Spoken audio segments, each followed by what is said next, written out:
정부가 하반기부터 달라지는 30개 부처의 제도와 법규 사항 178건을 발표했습니다.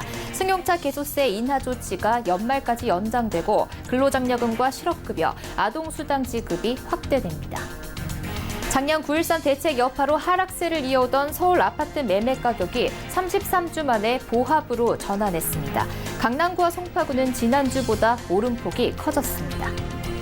웅진그룹이 웅진코웨이를 되사들인 지 3개월 만에 재매각을 결정했습니다.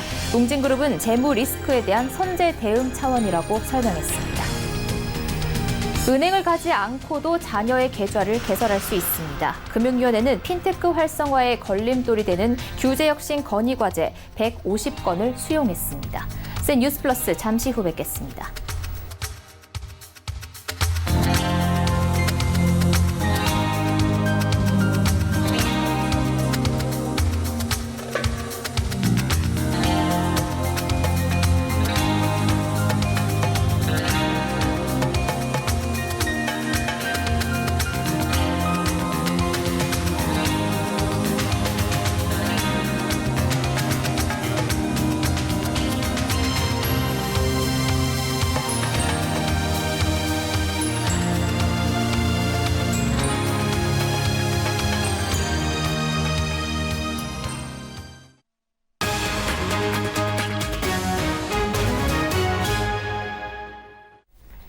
시청자 여러분 안녕하십니까? 센 뉴스 플러스 양한나입니다. 어느덧 올해 한 해도 절반이 지나가고 있습니다. 다음 주면 하반기가 시작되는데요. 정부가 하반기부터 달라지는 30개 부처의 제도와 법규 사항 178건을 발표했습니다. 주요 내용을 이하라 기자가 정리했습니다. 소비 활성화를 위해 이달 말까지 한시적으로 적용한 승용차 개별 소비세 인하 조치가 하반기에도 이어집니다. 승용차를 구매했을 때 개별 소비세를 5%에서 3.5%로 인하하는 기간이 12월 31일까지 연장됐습니다. 지난해 7월 19일부터 연말까지 인하한 후 6개월씩 두 차례 연장되면서 감면 기간이 1년 6개월로 늘어났습니다. 역대 최장 기간입니다. 차량 출고가액 2천만 원 기준으로는 개소세 등 세금이 143만 원에서 100만 원으로 2,500만 원 기준으로는 179만 원에서 125만 원으로 인하됩니다. 근로장려금은 대폭 확대됩니다. 9월부터는 근로장려세제 개편에 따라 일하는 저소득 가구에 지급하는 근로장려금이 늘어납니다. 개편안에 따르면 올해부터 근로장려금 지급 대상은 166만 가구에서 334만 가구로 2배, 규모는 1조 2천억 원에서 3조 8천억 원으로 3배 이상 증가합니다. 올해 하반기 근로장려금 지급 액수는 지난해 3.6배인 5조 원에 육박할 것으로 전망됩니다. 또 실업급여 지급액은 평균 임금의 50%에서 60%로 확대되고 지급 기간도 90에서 240일에서 120에서 270일로 늘어납니다. 실업급여 지급 기간과 지급액은 1인당 평균 127일 동안 772만 원에서 156일 동안 898만 원으로 증가할 것으로 추산됐습니다. 실업급여 지급 기간과 규모가 늘어나는 것은 1995년 고용보험제도 도입 이후 처음입니다. 9월부터는 부모의 경제적 수준과 무관하게 만 7세 미만 모든 아동에게 월 10만 원의 아동수당이 지급됩니다. 아동수당은 소득 재산 90% 이하인 가구에 만 6세 미만 아동에 지급됐지만 올해부터 소득재산 조사가 없어져 모든 아동에게 지급하기 시작한 데 이어 9월부터는 만 7세 아동까지 확대됩니다. 초등학교 입학 전인 만 7세 미만 아동은 최대 84개월간 매달 25일 월 10만 원의 아동수당을 받습니다. 서울경제TV 이하라입니다. 지난해 9.13 대책 여파로 하락세를 이어오던 서울 아파트 매매 가격이 한국감정원 조사 기준 33주 만에 하락세를 멈췄습니다. 한국감정원은 지난 24일 기준 서울 지역 주간 아파트 값이 하락세를 멈추고 보합 전환됐다고 밝혔습니다. 감정원 관계자는 강남 일부 재건축 단지의 저가 매물 소진 이후 가격이 상승 전환했고 신축 아파트를 중심으로 종전보다 오른 가격에 거래가 이루어지는 등 시장의 하방 경직성이 커진 분위기라고 분석했습니다. 강남 4구 아파트 값은 이번 주 0.01%로 상승 전환한 가운데 강남구와 송파구는 각각 0.03%, 0.02% 올라 지난주보다 오름폭이 커졌습니다. 지난주 보합이던 서초구도 0.03% 올라 지난해 10월 20일 조사 이후 36주 만에 상승 전환했습니다. 반면 경기도의 아파트 값은 지난주 대비 0.07% 하락했는데 신규 입주 물량이 많은 곳은 약세가 이어졌고 개발 기대감이 있거나 가격 하락폭이 컸던 지역은 강세를 보였습니다. 웅진그룹이 웅진코웨이를 되사들인 지 3개월 만에 이 회사를 다시 팔기로 했습니다. 웅진그룹은 재무 리스크의 선제 대응 차원에서 매각을 결정했다며 이같이 밝혔습니다. 웅진그룹은 웅진코웨이를 인수한 직후 태양광 사업을 하는 웅진에너지가 기업 회생 절차를 신청했고 지주사인 웅진의 회사채 신용등급이 하락해 자금 조달 비용이 증가했다고 설명했습니다. 이에 따라 재무 리스크로 그룹의 운영에 차질이 생길 수 있다는 우려가 제기됨에 따라 웅진코웨이 매각을 통해 부채를 정리하기로 했습니다. 웅진그룹은 웅진코웨이에 이어 북생과 웅진플레이도시도 매각을 추진할 계획입니다. 하반기 국내 조선업계 특수가 기대되고 있습니다. 모잠비크와 러시아, 카타르 등에서 총 10조 원대에 이르는 LNG선 발주 물량이 나오는데요. 증권가에서도 하반기 조선업종에 대한 기대감을 내비치고 있습니다. 앵커 리포트입니다. 올해 하반기 조선업계 LNG 운반선 발주가 쏟아질 전망입니다. 국제해사기구 IMO가 내년부터 선박 연료유의 황화밀항 규제를 대폭 강화해 친환경 LNG 선박 수주 기대감이 높아진 가운데 실제 대규모 발주 계획이 잇따르고 있습니다. 조선업계에 따르면 미국 에너지업체 아나다코는 최근 모잠비크 LNG 개발 프로젝트 최종 투자 계획을 확정하고 3분기 LNG선 16척을 발주하기로 했습니다. 러시아 국영 에너지회사 노바테크가 추진하는 대규모 LNG 개발 사업인 아틱 LNG2 프로젝트에는 삼성중공업이 유력한 파트너로 점쳐지고 있습니다. 카타르 국영 석유회사인 카타르 페트롤리엄은 최소 40척에서 최대 60척의 LNG선 발주를 계획 중입니다. 국내 조선 3사는 지난해 대형 LNG선 66척 전부를 전량 수주했고 올해도 발주된 LNG선 27척 가운데 21척을 수주하는 쾌거를 올리며 경쟁력을 입증하고 있습니다. 이에 증권가에서도 하반기 LNG선 발주 증가에 따라 대형 조선사뿐 아니라 관련 기자재 업체들도 수혜를 볼 것으로 기대하고 있습니다. 하반기의 수주가 상반기의 부진을 충분히 만회할 수 있을 정도라고 생각한다. 자연스럽게 매출이 올라가는 거는 당연하다. 기자재 업체로 가면 하반기 수주를 많이 하면 얘네들도 하반기에 낙수 효과가 좋겠죠. 전방에 있는 이제 대형 기업이 이제 좋은 일이 보이면 낙수 효과가 필연적이라고 생각을 해서 좀 미리 투자하시는 경우가 많기 때문에. 네. 신한금융투자는 LNG선 수요 증가에 따라 LNG 본행제 업황도 회복할 것이라며 본행제 업체인 한국카본과 동성화인텍을 추천했습니다. 기자재 업체인 태광과 성광밴드, HSD 엔진, 하이로코리아 등에 대해서도 수혜 기대감이 나오고 있습니다. 서울경제TV 양하나입니다.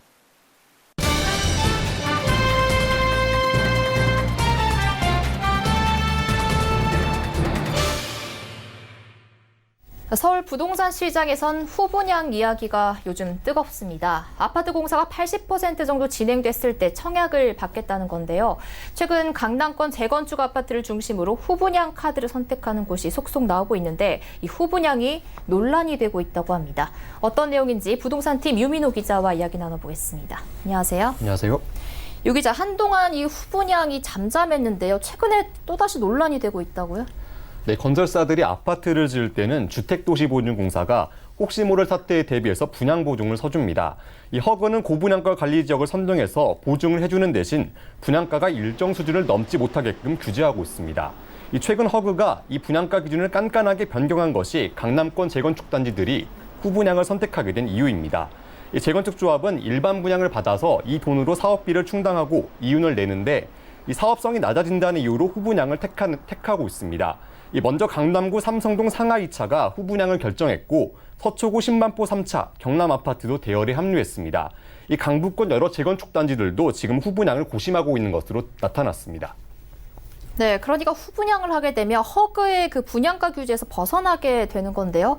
이렇게 되면은 평균 분양가가 3.3제곱미터당 1억 원에도 육박할 것이다. 이런 얘기까지 나온다면서요. 네, 지금 3.3제곱미터당 평균 분양가가 1억 원 가까이 갈 것이란 얘기는 현재 강남권 신축 아파트 시세를 고려한 겁니다.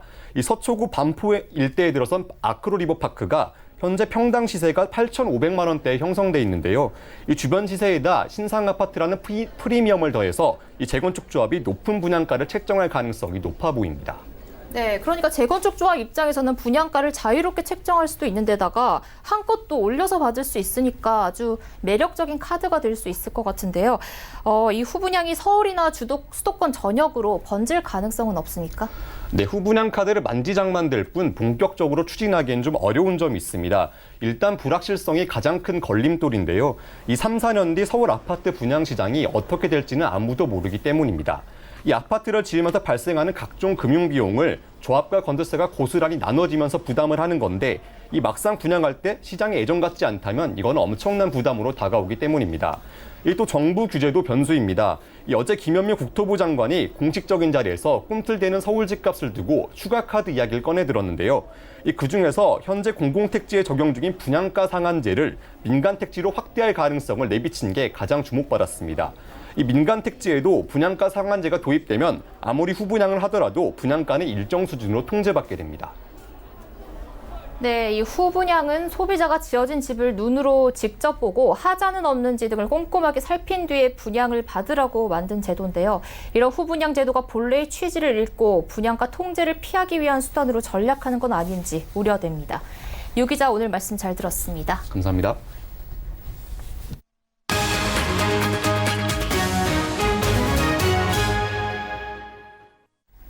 은행을 가지 않고도 자녀의 계좌를 개설할 수 있게 됩니다. 금융위원회는 핀테크 활성화에 걸림돌이 되는 규제혁신 건의과제 총 188건을 검토해 이 중 150건을 수용하고 이번에 수용하지 않은 과제는 중장기 과제로 분류해 추가 검토를 진행하기로 했습니다.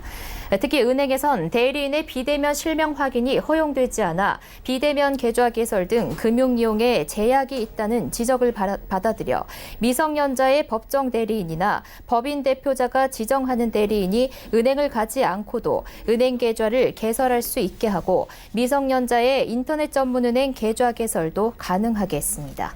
금융위는 또 보험개발원이 자동차 부품과 주행거리 등 정보를 제공할 근거를 마련해 사고 발생 시 차주가 관련 정보를 쉽게 검색하고 비교할 수 있게 할 예정입니다.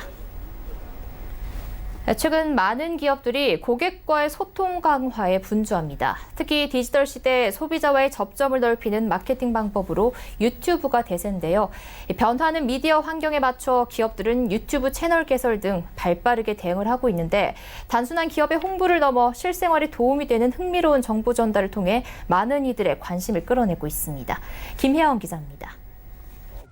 타이어 수명을 줄이는 나쁜 습관을 소개하고 인기 있는 자동차 제품 언박싱에 나섭니다. 레이싱팀의 경기를 생동감 있는 영상으로 담아내고 또르와 로로라는 귀여운 캐릭터가 여행지를 소개하는 등 친근하게 다가갑니다. 모두 금호타이어의 엑스타TV라는 유튜브 채널에 담긴 영상들입니다. 원하는 정보를 좀 더 생동감 있는 영상 형태로 보고 싶어하는 사람들이 많아지는 것 같아요. 그래서 저희 금호타이어도 엑스타TV라고 브랜딩을 새롭게 해서 보다 다양한 그 계층의 분들과도 소통을 하려고 하고 있고 저희 스페셜 게스트도 초청을 해가지고 같이 관심을 끌어모으고 있고 보다 이제 실질적으로 도움이 되고 이제 흥미로운 그런 이벤트들로 이제 지속적으로 구독자들 관심을 환기할 예정입니다. 홍보보다는 정보라고 생각해 주시면 좋을 것 같아요. 해서 단순히 기업 뉴스나 제품 소식이 아닌 실생활에 유용한 정보를 전달하며 소비자와의 접점을 늘리고 있는 겁니다. 금호타이어는 매주 금요일 업로드를 통해 타이어에 관한 A부터 Z까지 누구나 알기 쉽게 이야기와 영상을 통해 정보를 풀어내며 타이어에 관한 궁금증을 해결해주고 있습니다. 쌍방향 소통을 강조하며 재미와 정보를 동시에 잡는 인기 채널로 급부상하고 있습니다. 양질의 콘텐츠를 통해 잠재적 고객들과 소통하며 이를 통한 기업의 이미지 제고 효과도 톡톡히 누리고 있는 겁니다. 이처럼 최근 기업들 사이에서는 유튜브 바람이 불고 있습니다. 삼성전자와 한화, CJ 대한통운, 대우건설 등 다양한 기업들이 앞다퉈 유튜브 채널을 개설하고 고객 소통 강화에 나서고 있습니다. 서울경제TV 김혜영입니다. 지난달 미분양 주택이 증가한 것으로 나타났습니다. 국토교통부에 따르면 5월 말 기준 전국 미분양 주택은 62,741가구가 남아있는 것으로 집계됐습니다. 이는 전달과 비교해 1.1% 늘어난 규모입니다. 수도권에선 미분양 주택이 1개월 새 8.2% 증가했지만 서울은 292가구에서 178가구로 39% 줄었습니다. 지방 미분양 물량은 52,596가구를 기록했는데 전달보다 0.1% 소폭 감소했습니다. 국내 대형 증권사들은 국내뿐 아니라 해외 부동산에도 관심을 두고 있습니다. 해외 부동산 중에서는 특히 유럽 시장에 주목하고 있는데요. 지난달 하나대체투자와 NH투자증권 등의 유럽 부동산 계약 체결을 주선했던 부동산 운용사 와르부르그를 만나 국내 증권사가 유럽 부동산에 관심을 가질 수밖에 없는 이유를 들어봤습니다. 이소연 기자입니다. 연평균 4에서 7%대의 임대 수익, 여기에 부동산 매각 차익까지 최근 펀드 시장에서 해외 부동산 펀드가 주목받는 이유입니다. 실제로 펀드 평가사 FN가이드에 따르면 연초 이후 해외 부동산 펀드로 약 4,900억 원이 순유입됐습니다.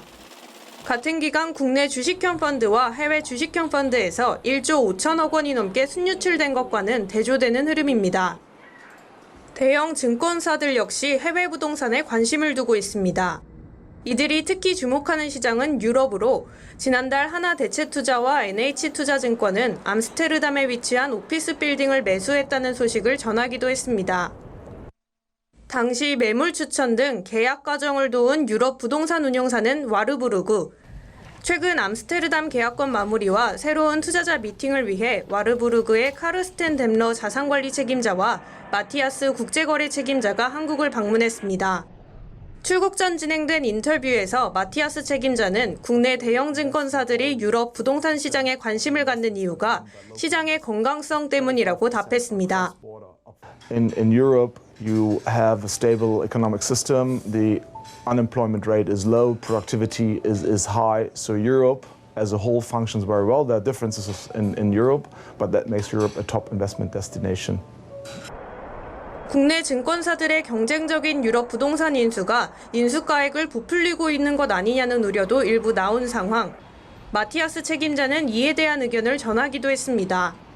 Basically, if you take the whole investment volume, 50% of the investments are done by local investors. 25% are cross-border of European countries into other European countries, whereas 25% is from overseas. And that means that this is a healthy distribution of local, European and international investors. Whereas Korean investors clearly are a driving force into the market, that does not mean that Korean investors are driving prices alone. 독일 외에 유럽 내 또 다른 투자처로는 파리 근교, 런던을 꼽은 마티아스.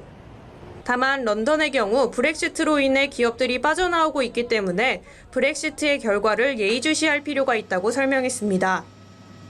이 자리에 동행했던 뎀러 자산관리 책임자 역시 한국 투자자들에게 유럽 부동산 시장은 잠재력이 크다며 앞으로도 한국 내 투자 네트워크 등을 활용한 좋은 투자 기회가 있을 것으로 기대한다고 말했습니다. 서울경제TV 이소연입니다. 저출산 영향으로 30년 뒤 15세에서 64세 생산 연령 인구가 30% 넘게 줄어들 것으로 전망됐습니다. 통계청에 따르면 전국의 생산 연령 인구는 2017년 약 3,800만 명에서 2047년 약 2,600만 명으로 31.8% 감소할 것으로 예상됩니다. 총 인구 가운데 생산 연령 인구 비중은 같은 기간 73.2%에서 52.4%로 20.8%포인트 줄어들 것으로 예측됐습니다. 전국 생산 연령 인구는 2018년을 정점으로 감소하고 있습니다. 전국에서 유일하게 세종에서만 생산 연령 인구가 늘어나고 나머지 16개 시도는 생산 연령 인구가 지속해서 감소할 것으로 통계청은 내다봤습니다. 생산 연령 인구 감소율이 높은 도시는 부산과 대구, 울산, 서울 순으로 꼽혔습니다. 반면 세종은 86.1% 늘어날 것으로 예상됐습니다. 문창효 한국자산관리공사 사장이 기자간담회를 갖고 중기 구조조정 지원 역할 강화를 위해 캠코법 개정이 필요하다고 강조했습니다. 문 사장의 임기는 올해 11월까지인데요. 임기가 얼마 남지는 않았지만 기자간담회를 통해서 캠코법 개정을 이끌어내겠다는 의지를 보였습니다. 고현정 기자입니다. 한국자산관리공사 캠코가 회생 절차를 밟고 있는 중소기업의 경영 정상화를 위한 공적 자산관리 전문기관으로 역할 확대를 선언했습니다. 문창용 캠코 사장은 기자간담회를 열어 그동안 회생 중소기업에 대한 공적 지원이 부족했다며 캠코법 개정을 올 하반기 중 완료해 캠코형 포용적 금융을 수행하겠다고 밝혔습니다. 그간 고도화된 캠코의 역할과 기능을 법적으로 명확히 반영을 하고 특히 회생기업 등 한계기업의 경영 정상화 지원 정책 사업 추진을 위한 제도적 근거를 마련하기 위해 지난해부터 추진 중에 있습니다. 이러한 법적 체계를 기반으로 재기 가능성이 높은 회생 절차 기업의 경영 정상화 지원 기능을 강화하고 현재 국회 정무위에서는 1997년 캠코 설립 당시 기능인 금융회사 건전성 제고 이외에 경제주체 재기 지원, 공공자산 가치 제고 등을 추가하고 법정자본금 한도를 늘리는 내용의 개정안을 논의 중입니다. 특히 회생법원에 회생기업 관련 정보를 요청할 수 있는 근거를 마련해 관련 사업을 개발하고 이를 통해 재기 가능성이 높은 회생기업에 대한 DIP 금융 지원도 강화하겠다는 구상입니다. 기업 지원 펀드에는 캠코가 직접 투자자로 참여해 회생기업에 대한 투자 시장이 조성될 수 있도록 마중물 역할을 하겠다고 밝혔습니다. 또 재창업에 도전할 수 있는 환경 조성을 위해 2018년 4월 이전에 발생한 연체기간 2년 이상 총 채무액 30억 원 이하의 법인 연대보증 채무 감면 프로그램도 연내 실시합니다. 한편 캠코는 특수기계 등을 담보로 하는 동산담보대출 활성화를 위해 금융권 공동의 동산담보 회수 시스템을 구축하고 2020년 하반기부터 본격 시행할 계획입니다. 서울경제TV 고현정입니다.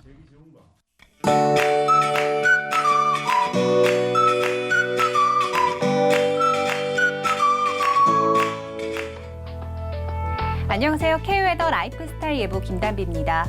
본격적인 장마가 시작됐습니다. 이 시각 위성영상 보시면 충청 이남 지방은 대체로 흐린 가운데 경상 동부에는 산발적으로 빗방울이 떨어지고 있는데요. 경상 동부에는 밤까지 약한 빗방울이 계속해서 떨어지겠습니다. 내일은 대기 불안정의 영향으로 내륙 곳곳으로 소나기가 내리겠습니다. 예상되는 비의 양은 중부와 경북 내륙에 5에서 30mm가 되겠는데요. 소나기는 갑자기 내리다 그치기를 반복하는 만큼 외출 시 작은 우산 하나 꼭 챙기시기 바랍니다. 한편 내일도 낮 동안에는 무더운 날씨가 계속되겠습니다. 전국 대부분 지역의 아침 기온 20도 안팎으로 시작해서 서울의 낮 기온은 29도, 대구는 30도까지 오르며 매우 덥겠는데요. 또 낮 동안 곳곳으로는 볕이 강하게 내리쬐면서 자외선 지수 매우 나쁨 단계까지 오르는 곳도 있겠습니다. 내일은 동해상에 위치한 고기압의 가장자리에 들며 전국에 구름이 많겠고요. 또 대기 불안정의 영향으로 내륙 곳곳에는 소나기가 내리겠습니다. 다음은 자세한 지역별 날씨입니다. 중부지방 춘천은 낮 한때 소나기가 지나겠고요. 낮 기온은 춘천과 청주 29도가 예상됩니다. 동해안은 종일 구름 많은 가운데 속초와 울진의 낮 기온 24도로 크게 덥진 않겠습니다. 남부지방 대구는 오후에 소나기가 내리겠고 낮 기온은 30도까지 오르며 무덥겠습니다. 바다의 물결은 전해상에서 비교적 잔잔하게 일겠습니다. 장마전선의 영향으로 토요일 전국에서 비가 시작돼서 일요일 낮에는 대부분 그칠 전망입니다. 날씨였습니다. 뉴스 플러스 여기까지입니다. 시청해주신 여러분 고맙습니다.